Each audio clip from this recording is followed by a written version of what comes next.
Three, two, we are talking about the movie OUIJA House, directed by Ben Demery. This one's actually got a pretty good cast, although they are in smaller roles. You've got Mischa Barton, who seems to be in a slew of horror films these days. Tara Reid, of course, from the Sharknado franchise. You've got Dee Wallace, obviously a horror mainstay, and Chris Mulkey, who you probably know as somewhat of a character actor.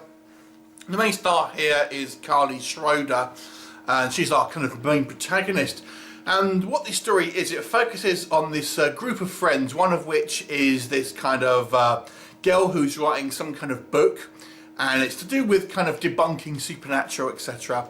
And she goes to this kind of like this house which has been in her family, but kind of like distant family for a long time, and has warned not to go there. And apparently this house has had some kind of dark history, and she kind of wants to go there kind of for inspiration to you know, to kind of do her book, and they invite a couple of friends along the way. And she's obviously warned by her mother, played by Dee Wallace, and of course she goes there, and they find that this house has got all this kind of like this dark history, and they find this Ouija board, and of course they do the Ouija board, and it of course summons an evil spirit. And what will happen? Well, you have to watch the movie to find out. So let's talk a little bit more about OUIJA House. So this was an interesting film in the fact that it kind of builds up that there's going to be this huge, massive kind of evil thing that's happening. I mean, even before they do like the kind of the Ouija board reading, they're like, don't even go in this house. As soon as you go in this house, then you're going to be in big trouble because it's so evil. This presence is so bad. And then they do the, you know, on top of that they do the Ouija board, and then they even do a kind of a Ouija board on a woman's body. This kind of, one of the girls decides to kind of put all the kind of like the markings on her body, and do the Ouija board, the reading with that, and you know that's going to turn out, don't you?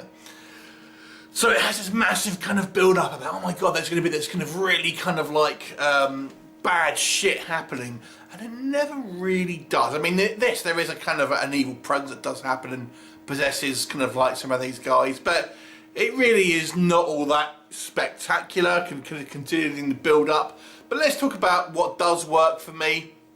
Obviously the cast is fairly good here, a few recognisable names, but don't be expecting major roles. Mischa Barton, who's kind of top billed, is pretty much, you know, only in kind of like the first, well, he's not in the first, not even at the beginning, but she's only in a small portion of the movie. And as are the majority of the kind of the named actors here, they're only small kind of parts. So it's a little bit kind of, you know, misleading to a point, but it's nice to see their kind of faces in here and stuff like that. But to be fair, I thought the acting wasn't so bad from the rest of the cast. I thought they all did a fairly good job of somewhat of a mundane script. They did an okay job in regard to the acting and that kind of stuff.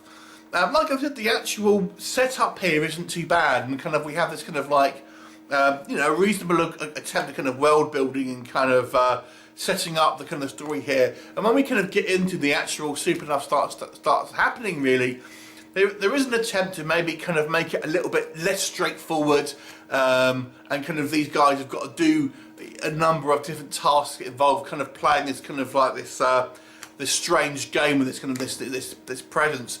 So it's not just the kind of like, you know, supernatural stuff happening and people trying to run away. These guys are actually involved in trying to kind of almost outsmart it and play this kind of this particular game that this kind of spirit wants to play with them. So there is a degree of that, and so it does make it somewhat more interesting in regards to just simply running away from you know, supernatural stuff.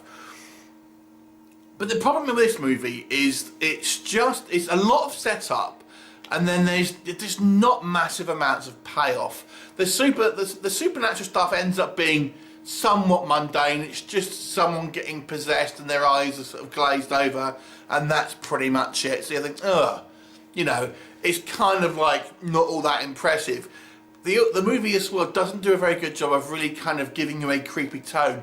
Most of the movie is shot within this kind of like this house, but it's all like super well lit all the time, and there's very little kind of attempt to create any type of eerie ambience and stuff like that. So it all comes across as being, you know, a little bit kind of silly, to be honest with you. And silly is what the next thing I'll mention. It's just like some of the kind of the story points here that happen within the movie. For example, like I've mentioned, we have this girl who literally paints the kind of the Ouija board letters all over her, and this is after they've already done the Ouija board, and they clearly all discover that there is a real kind of ghost in this house. But she's willing to do this kind of on her body, which, you know, would you really do that if you now believe that there is ghosts? Then communicate this. Would you simply write it? And there's no reason for it. There's really no reason for it. There's a kind of a throwaway line of, oh, you can do a Ouija board and anything, but why do it on your body? You're kind of asking for trouble, aren't you? And then they have what actually happens in that very scene. This kind of like, this rock ends up going down this woman's throat, and but just take your hands off it. You know, come on, it's just a bit silly.